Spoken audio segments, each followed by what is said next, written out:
Okay, so the next one is basic JavaScript. So it says declare JavaScript variable. So this is you declaring. So what I kind of did a little bit from the last video.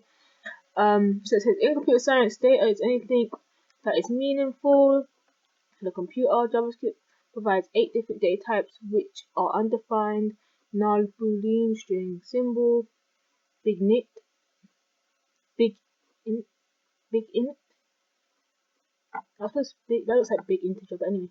Number and object. For example, computers distinguish between numbers such as number 12 and strings such as they call it quotes 12, quotes dog, or quotes 1, 2, 3, cats, which are collections of characters. Computer can perform mathematical operations on a number, but not on a string. Variables allow computer science to store and manipulate data in dynamic fashion. They do this by using a label to point to the data rather than using data itself. Any of the 8 data types may be stored. Okay, so strings, boolean, symbol, number, object, undefined, null, they're all data types. Okay, and they can be stored in variables.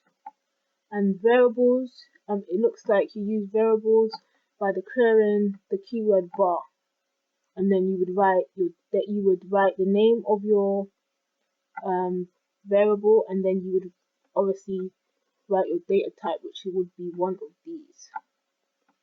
So it says, well, tell JavaScript to create or declare variables by putting the keyword var in front of it. Yep. Create a variable called our name. In JavaScript, we end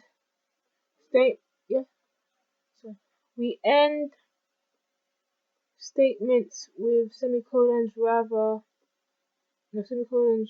names can be made up of numbers, letters, and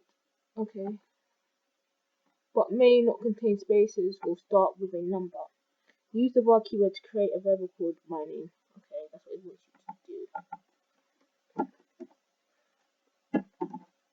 Let's do this, spell it right.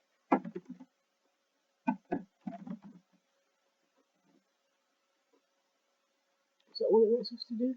Okay. Let's run the test. Oh wait, I haven't closed it, have I? Yeah, it's always supposed to close it. Let's run it again. There we go. Yeah, so this really does take you from the very beginning if you don't know anything.